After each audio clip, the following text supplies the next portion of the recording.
Assalamualaikum warahmatullahi wabarakatuh. Bismillahirrohmanirrohim. Semoga Allah Subhanahu wa Ta'ala selalu merahmati kita semua dan menuntun kita untuk berada di jalan orang-orang yang diridhoinya. Sholawat serta salam semoga selalu tercurah kepada terkasih baginda Nabi Muhammad SAW, keluarganya, sahabatnya dan insya Allah kepada kita yang mengikuti sunnah-sunnahnya. Pada kesempatan kali ini kita akan merangkum, membacakan kembali kisah tentang sahabat Abu Dzar Al-Ghifari. Dia datang ke Mekah dari suatu tempat yang jauh. Letih, sakit, dan lelah karena telah melewati padang pasir dengan sinar matahari yang menyengat dan udara yang panas. Namun matanya memancarkan sorot yang bahagia karena dia akan menemui seseorang yang dicarinya. Dia datang ke Mekah dengan menyamar, seolah-olah dia adalah salah seorang peziarah yang hendak menyembah patung berhala, atau bisa juga seorang musafir yang tengah dalam perjalanan jauh dan hendak beristirahat dan mengisi perbekalan. Andai saja orang Mekah mengetahui tujuan yang sebenarnya, yakni mencari seseorang yang sangat dinantinya, niscaya dia akan dibunuh. Dia terus mencari, setiap kali mendengar orang-orang membicarakan lelaki yang dicarinya itu dia mendekat dan menyimak. Segala petunjuk yang terserak dia kumpulkan dengan hati-hati. Sehingga setelah mendapatkan informasi yang cukup akhirnya pada suatu pagi dia mendapatkan lelaki yang dimaksud. Lelaki itu sedang duduk seorang diri. "Selamat pagi, wahai kawan sebangsa," ujarnya. "Waalaikumsalam, wahai sahabat," jawab lelaki tersebut. "Bacakanlah kepadaku hasil gubahan engkau. Ia bukan syair hingga dapat digubah, tetapi adalah Quran yang mulia. Bacakanlah kalau begitu." Maka dibacakanlah oleh lelaki itu, dan dia mendengarkan dengan perhatian, hingga tidak berapa lama dia pun berseru, "Asyhadu alla ilaha illallah wa asyhadu anna Muhammadan, abduhu wa rasuluh." Lelaki yang dia cari adalah seseorang yang bernama Muhammad bin Abdullah, dan sekarang Muhammad sudah berada di hadapannya membacakan Al-Quran, maka tidak ragu setelahnya dia langsung mengucap syahadat. Kemudian Muhammad sang Rasul Allah bertanya kepada musafir yang bernama Judub bin Janadah tersebut, "Engkau dari mana, saudara sebangsa?" Judub menjawab, "Dari Ghifar." Maka tersenyumlah Rasulullah, sementara wajahnya diliputi oleh rasa kagum dan takjub. Judub tersenyum juga, dia paham dari mana timbulnya rasa takjub tersebut, karena orang yang sudah mengaku Islam di hadapan Rasul tersebut ternyata berasal dari Ghifar. Ghifar adalah suatu kabilah atau suku yang tak ada taranya dalam soal menempuh jarak. Mereka jadi tamsil perbandingan dalam melakukan perjalanan yang luar biasa. Malam yang kelam dan gelap gulita tidak menjadi soal bagi mereka, dan celakalah bagi orang yang tersesat atau jatuh ke tangan kaum Ghifar di waktu malam. Pada waktu itu agama Islam baru saja lahir dan dijalankan secara sembunyi-sembunyi. Ketika ada seseorang dari jauh, dan dia berasal dari kaum Ghifar pula, yang datang dengan sengaja untuk masuk Islam, maka sebagaimana dikisahkan oleh Judub bin Janadah, maka pandangan Rasulullah pun turun naik, tak putus takjub memikirkan tabiat orang-orang Ghifar, lalu sabdanya, "Sesungguhnya Allah memberi petunjuk kepada siapa yang disukainya." Menurut riwayat, sebelum bertemu Rasulullah pun Judub adalah seorang yang menentang penyembahan terhadap berhala. Dia mempunyai keyakinan akan ketuhanan serta iman kepada Tuhan yang maha besar lagi maha pencipta. Demikianlah, ketika dia mendengar sebuah berita tentang seorang nabi yang menentang berhala dan menyeru untuk menyembah kepada Allah yang maha esa lagi perkasa, maka tak ragu dia pun segera menyiapkan bekal dan mengayunkan langkahnya. Di kemudian hari Judub bin Janadah dikenal dengan nama Abu Dzar Al-Ghifari. Dzar sebenarnya adalah nama dari putra Judub yang tertua, sementara Al-Ghifari merujuk pada suku Ghifar. Abu Dzar telah masuk Islam tanpa ditunda-tunda. Urutannya di kalangan muslimin adalah yang kelima atau keenam. Jadi dia telah memeluk agama Islam pada hari-hari pertama, hingga keislamannya termasuk dalam barisan terdepan. Ketika itu Rasulullah menyampaikan dakwah secara berbisik-bisik. Dibisikkannya ajaran Islam ke 6 orang tersebut termasuk Abu Dzar salah satunya. Dengan kondisi tersebut, tak ada yang dapat dilakukan oleh Abu Dzar selain memendam keimanannya di dalam dada. Namun sebenarnya, Abu Dzar adalah seseorang yang berwatak radikal dan revolusioner, sehingga sudah menjadi tabiatnya menentang kebatilan dimanapun dia berada.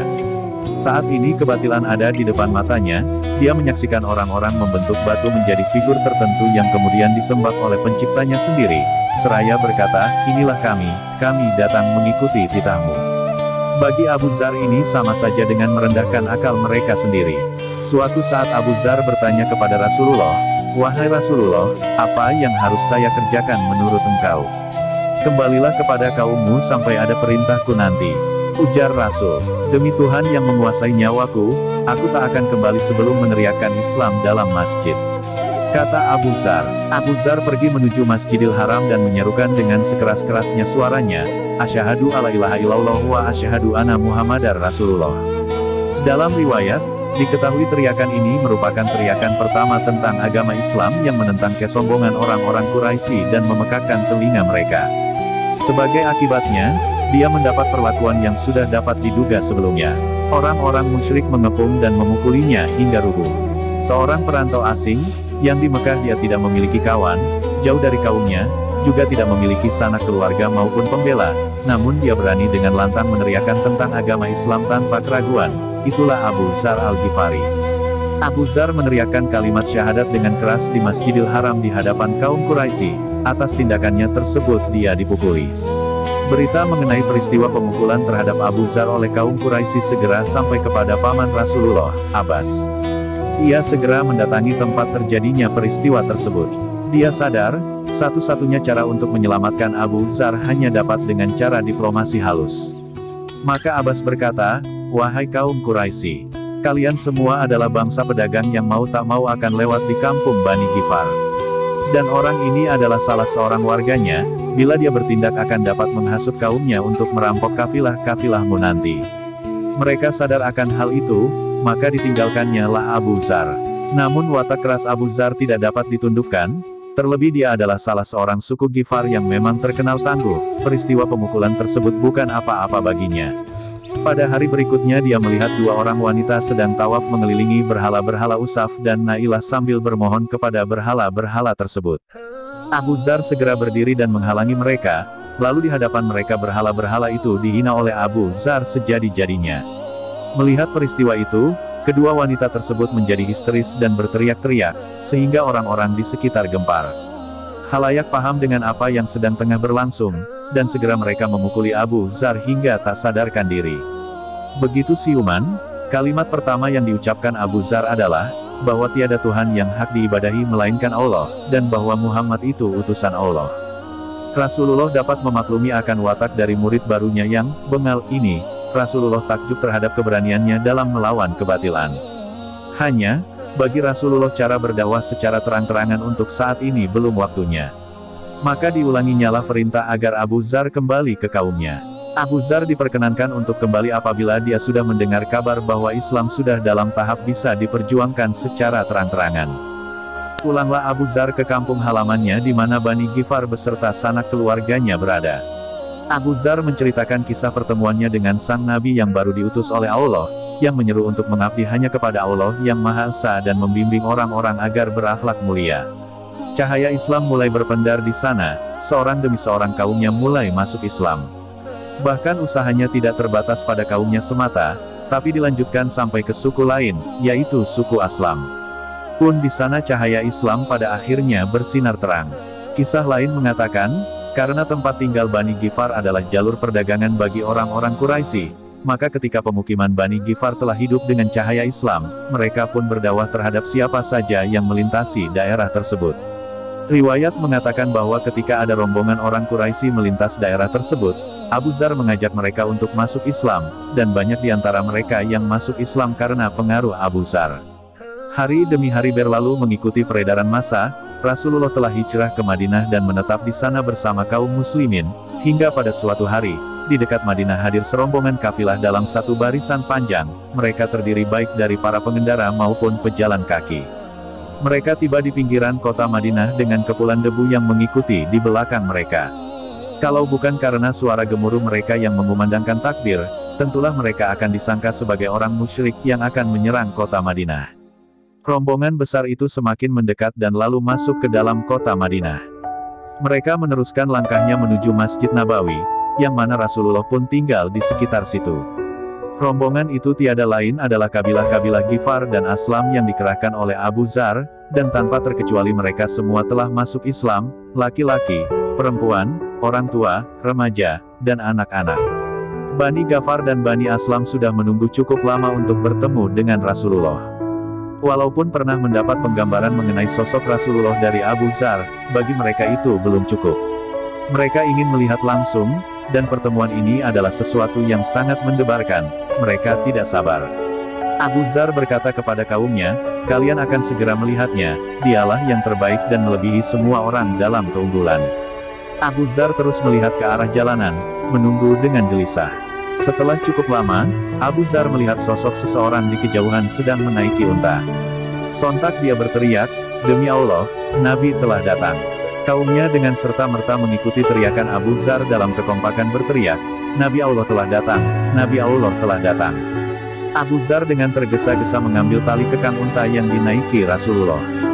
Orang-orang kemudian sambil mengerubungi Rasulullah. Rasulullah merasa takjub dan kagum melihat pemandangan tersebut. Rasanya belum terlalu lama ketika Rasulullah bertemu seorang perantau dari Ghifar yang menyatakan keislamannya. Dan kini dia kembali bersama seluruh kaumnya yang telah masuk Islam. Rasulullah bersabda, sungguh, Allah memberi hidayah kepada siapa yang dikehendakinya. Bani Ghifar sudah masuk Islam sejak beberapa tahun yang lalu. Mereka diajak oleh Abu Dzar untuk memeluk agama Islam, dan melalui Abu Dzar mereka mendapatkan hidayahnya, dan tidak hanya itu, bersama mereka ikut pula Bani Aslam. Dua suku yang dikenal sebagai komplotan perampok terbesar pada waktu itu kini telah beralih rupa menjadi kelompok besar pendukung kebajikan dan kebenaran. Mereka kemudian secara berkelompok menyatakan sumpah setianya kepada Nabi. Abu Dzar berdiri di samping Rasul dengan bangga bercampur rasa bahagia. Salah seorang dari suku Ghifar kemudian berkata, ya Nabi Allah, Abu Dzar mengajarkan kita semua yang kau ajarkan kepada dia. Kami menjadi Islam, dan kami bersaksi engkaulah Nabi Allah. Setelahnya salah seorang dari suku Aslam berkata, kami juga memeluk Islam dengan cara yang sama seperti saudara kami, Abu Dzar telah lakukan. Mendengar itu Rasulullah menjadi sangat bergembira, dan beliau mengangkat tangannya seraya berdoa, ya Tuhan pemilik dunia. Ampunilah suku Ghifar dan jaga suku Aslam dalam keselamatan. Lalu sambil menoleh kepada suku Ghifar, beliau berkata, suku Ghifar telah dighafar, diampuni oleh Allah. Kemudian sambil menghadap suku Aslam, beliau berkata, suku Aslam telah disalam, diterima dengan damai oleh Allah. Orang-orang sangat berbahagia dan memandangi wajah Rasulullah terus-menerus. Mereka menggambarkan Rasulullah sebagai sosok yang wajahnya bercahaya, bibirnya tersenyum, dan sangat hangat. Dia tidak langsing dan kurus, tetapi juga tidak gemuk. Secara keseluruhan sosoknya adalah sosok yang indah. Dan mengenai Abu Dzar, pejuang tangguh murid Rasulullah di awal-awal dakwah Islam ini. Rasulullah mengucapkan sebuah kalimat penghargaan yang begitu tinggi, sebuah kalimat yang akan terus diingat oleh generasi-generasi selanjutnya. Rasulullah berkata, tak akan pernah lagi dijumpai di bawah langit ini, orang yang lebih benar ucapannya dari Abu Dzar.